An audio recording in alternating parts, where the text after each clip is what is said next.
Hi friends, this is Vinson. நம்ம சேனலுக்கு உங்களை அன்புடன் வரவேற்க. நம்ம சேனல் வந்து பார்த்தீங்கன்னா உங்களோட கெரியரை செட் பண்ணுறதுக்காக நீட் கவுன்சில் சொந்தமாக நிறைய வீடியோஸ் வந்து உங்களுக்கு நம்ம கொடுத்துருக்கோம். கண்டிப்பாக நம்ம சேனலை ஃபாலோ பண்ணுங்கள். மறக்காமல் உங்கள் ஃப்ரெண்ட்ஸுக்கும் மேக்ஸிமம் நம்ம சேனலை பற்றி சொல்லுங்கள். அது மட்டும் இல்லாமல் உங்களுக்கு அட்மிஷன்கள் வேணும் அப்படின்னா எப்போ வேணாலும் நீங்கள் நம்மளை தொடர்பு கொள்ளலாம். நாம் உங்களுக்கு ஹெல்ப் பண்ணுறதுக்கு நாம் ரெடியாக இருக்கிறோம். ஓகே ஃப்ரெண்ட்ஸ், அதாவது கவர்மெண்ட் வந்து ஒரு ஃபீஸை வந்து ஃபிக்ஸ் பண்ணியிருக்காங்க, சரியா? ஆனால் காலேஜஸில் என்ன ஃபீஸ் வாங்குறாங்க அப்படின்னு நல்லாவே தெரியும். அப்போ காலேஜஸில் எப்படி இருந்தாலும் அதர் ஃபீஸ் அப்படின்னு சொல்லி போட்டு என்ன பண்ணுறாங்கன்னு பார்த்தீங்கன்னா அதிகமான ஃபீஸஸ் வந்து வாங்க தான் செய்கிறாங்க. இதை பற்றின ஒரு முக்கியமான அப்டேட் தான் நம்ம பார்க்க போகிறோம்.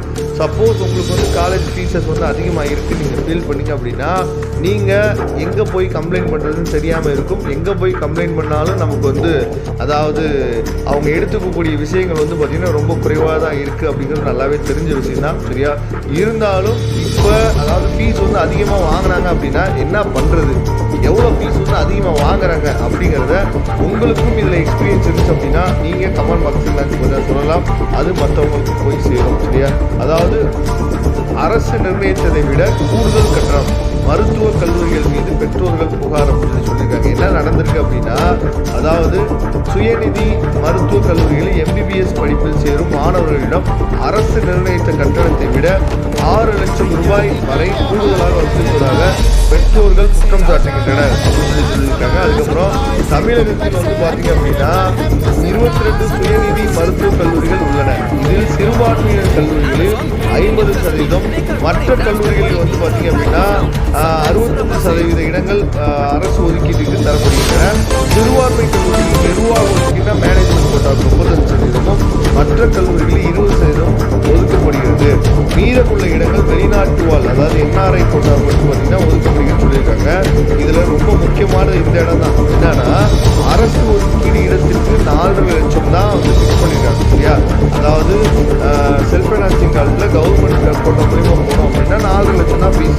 நிர்வாக ஒதுக்கீடு அதாவது மேனேஜ்மெண்ட் கோட்டா மூலியமாக போனோம் அப்படின்னா 13 லட்சம் தான் ஃபீஸ் அப்படின்னு சொல்லி அரசு கட்டணம் நிர்ணயித்துள்ளது. நடப்பு கல்வியாண்டில் முதற்கட்ட மாணவர் சேர்க்கை முடிந்துள்ளது. இந்நிலையில் சுயநிதி மருத்துவக் கல்லூரி அதாவது செல்ஃப் ஃபைனான்சிங் காலேஜஸில் வந்து பார்த்தீங்க அப்படின்னா அரசு ஒதுக்கீடு மற்றும் நிர்வாக ஒதுக்கீட்டில் அரசு நிர்ணயித்த கட்டணத்தை விட கூடுதலாக 6 லட்சம் ரூபாய் வரை கல்வி நிறுவனங்கள் வசூலிப்பதாக குற்றச்சாட்டு எடுத்துள்ளது. இது குறித்து பாதிக்கப்பட்ட பெற்றோர் கூறியதாவது, அரசு நிர்ணயித்த கட்டணத்தை எந்த கல்வி நிறுவனமும் வசூலிப்பதில்லை.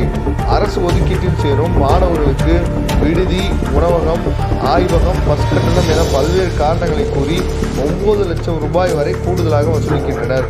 நிர்வாக ஒதுக்கீட்டில் 19 லட்சமும் என்ஆர்ஐ ஒதுக்கீட்டில் போனோம்னா 29 லட்சம் வரை வசூலிக்கின்றனர். அண்டை மாநிலமான கேரளா, ஆந்திரா, கர்நாடகா போன்றவற்றில் அரசு நிர்ணயித்ததை விட அதிகபட்சமாக 2 லட்சம் ரூபாய் தான் வசூலிக்கப்படுகிறது. தமிழ்நாட்டில் பல மடங்கு வசூலிக்கின்றனர். முதற்கட்ட கவுன்சிலிங்கில் நிர்வாக ஒதுக்கீட்டில் சேர்ந்தவர்கள் அடுத்த கட்ட கவுன்சிலிங்கில் மற்றொரு கல்லூரிக்கு சென்றால் கட்டணம் திருப்பி தரப்படாது என எழுதியும் வாங்கிக் கொள்கின்றனர். கூடுதல் கட்டணம் வசூலித்தால் நடவடிக்கை எடுக்கப்படும் என அமைச்சர் திரு மா சுப்பிரமணியம் வந்து என்ன கூறி வருகிறார். ஆனால் நடவடிக்கை எடுக்கப்படுவதில்லை. இனியாவது அரசு அதிகாரிகள் தலையிட்டு மருத்துவக் கல்லூரிகளில் அதிக கட்டணம் வசூலிப்பதை தடுத்து நிறுத்த வேண்டும். இவ்வாறு அவர்கள் கூறினர். நடவடிக்கை எடுக்க ஆணையத்துக்கு பரிந்துரை அப்படின்னு சொல்லி என்ன பண்ணிக்கிறாங்க பார்த்தீங்கன்னா, சுயநிதி கல்லூரிகள் அதிக கட்டணம் வசூலிப்பதாக புகார்கள் வந்துள்ளனர். இது தொடர்பாக குழு அமைத்து விசாரித்து வருகிறோம். அரசு நிர்ணயித்த கட்டணத்தை விட கூடுதல் கட்டணம் வசூலிப்பது கண்டறியப்பட்டால் அவர்கள் மீது நடவடிக்கை எடுக்க தேசிய மருத்துவ ஆணையத்துக்கு பரிந்துரை செய்யப்படும் அப்படின்னு சொல்லி ஜே சங்குமணி இயக்குனர் மருத்துவ கல்வி மற்றும் ஆராய்ச்சி இயக்கம் வந்து சொல்லியிருக்காங்க. பார்க்கலாம் என்ன மாதிரியான நடவடிக்கை எடுக்கிறாங்க அப்படின்னு சொல்லிட்டு. எல்லா பக்கமும் கூடுதல் கட்டணம் வசூலிக்கிறாங்க அப்படிங்கிறது நல்லாவே தெரியும். இதுக்கு என்ன பண்ணிக்கிறாங்க, ஒரு குழு அமைச்சிருக்காங்க. அந்த குழு வந்து பரிந்துரை என்ன பண்ணுறாங்க, தேசிய மருத்துவ ஆய்வகத்துக்கு தான் என்ன பார்த்தீங்கன்னா கொடுக்க போகிறாங்க. அவங்க அதுக்கப்புறம் நடவடிக்கை எடுக்கிறதுக்குள்ள நம்ம எம்பிபிஎஸ் படித்து முடிச்சிடலாம். ஓகே, பார்க்கலாம் என்ன மாதிரியான அப்டேட் வந்து நமக்கு வரப்போகுது அப்படிங்கிறது. Okay friends, thank you. நம்ம நெக்ஸ்ட் வீடியோவில் பார்க்கலாம். அதுவரை விடைபெறுவது உங்கள் வின்சென்ட். தேங்க்யூ.